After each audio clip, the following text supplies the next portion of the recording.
What is going on, people? It's Jeremiah coming at you live in the flesh, and literally insane. We finally have the full game, so let's figure out what I thought about it. Now, if you've seen my previous video on Monster Hunter, you know I was checking out the beta, checking out what I thought of the performance and etc.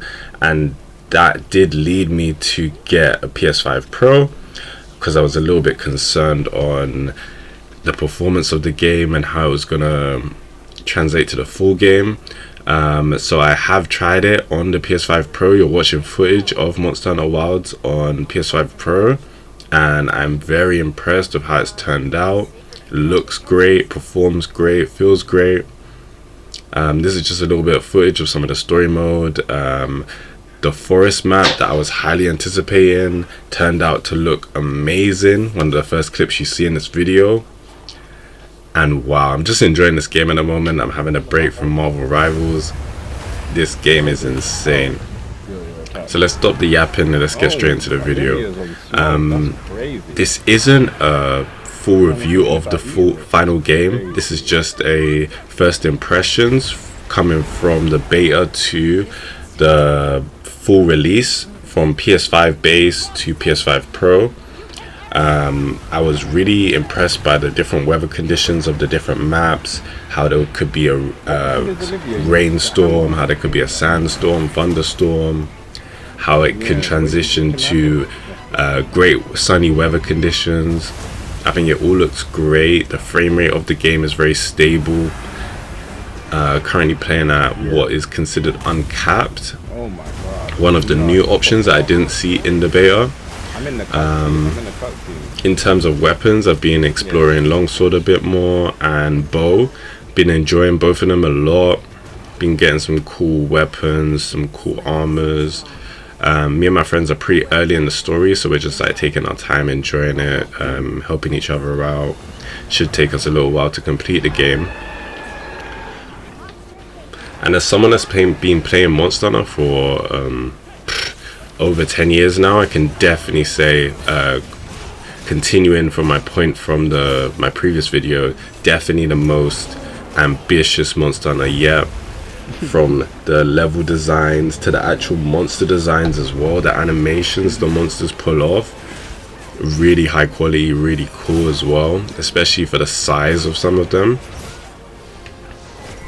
The link and party system is as confusing as ever, but slowly me and my friends are getting used to it. We've got a clan going on, or a squad, and we've got we understand like the link party system a lot more. It's a shame that there isn't a gathering hub like in previous Monster Hunters, where you can just meet up in the gathering hall and then do your missions, do your story missions, etc. That's a shame, because it was a lot more seamless and everyone kind of understood that method. But I guess they've really incorporated a lot more story elements into the game now, and they want you to experience that. So it does make sense that they had to shift things up slightly. Maybe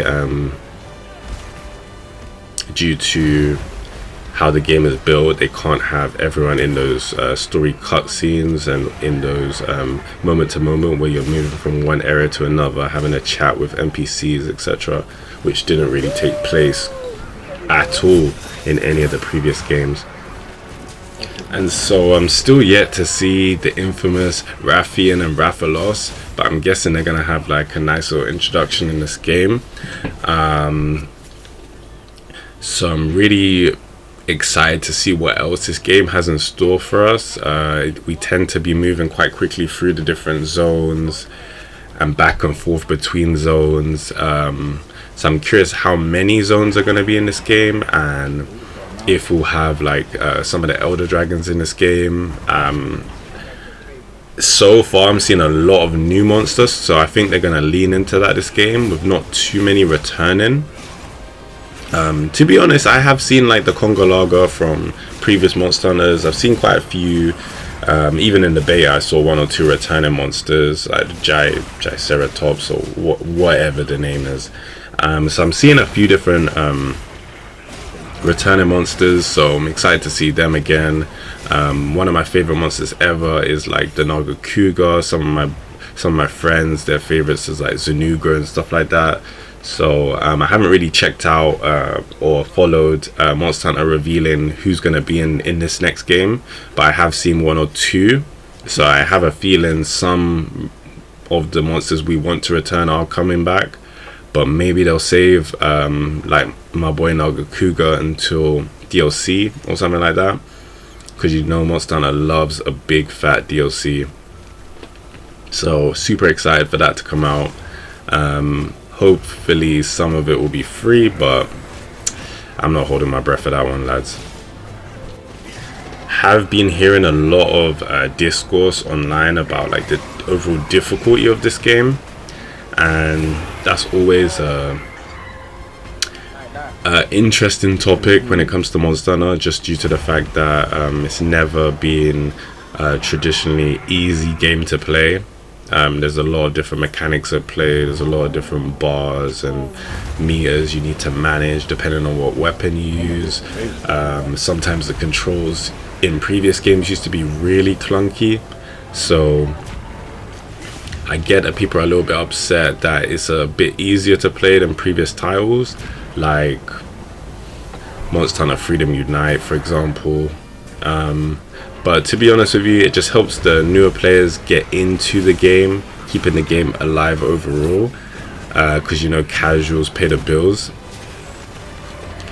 But knowing how the Monster Hunter devs are, as you get through the higher ranks and get to G rank or whatever this, or get higher Monster Hunter rank, eventually the difficulty and the monster's damage will spike up. Right now I haven't even needed to use armor spheres or anything of that sort. I've just got this one armor set that I kind of like the skills of, and I've just been running with it, which is refreshing, to be honest, because sometimes in a Monster Hunter game you get to a stage where you literally get hit by a monster for literally like half your health, 3/4 sometimes, and then you have to go back to the drawing board, maybe check out some armor spheres, upgrade some stuff. So I'm just waiting for that. At first, again, I was a bit overwhelmed with all the different menus and NPCs you can talk to and get rewards from, etc. But to be honest with you, it's all stuff that's been in previous games. So I would say I was overwhelmed, but that's just because I was getting used to the hub world and who was who. So if I was to bring everything together now, I'd probably say the only complaint I have is the actual multiplayer.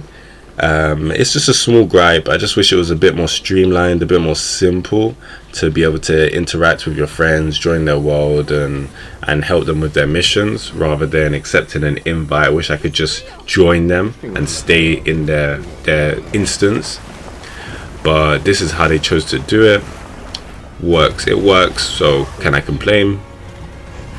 No, I can't. And if I was to give the beta rating on my base PS5, I'd probably have given it a strong 7.5 out of 10. And if I was to rate the game, the full version on PS5 Pro, I'd be able to give this game a strong 9 out of 10 so far. It's been really enjoyable, very visually stunning. Been playing the game on balance, by the way. The frame rate's been great again, so really and truly I recommend it heavily. If you're thinking of getting a PS5 Pro for Monster Hunter Wilds, and you weren't so impressed with the base PS5's performance, I would 100% say it's a major go. Definitely get that. Alright then guys, it's been fun. Peace.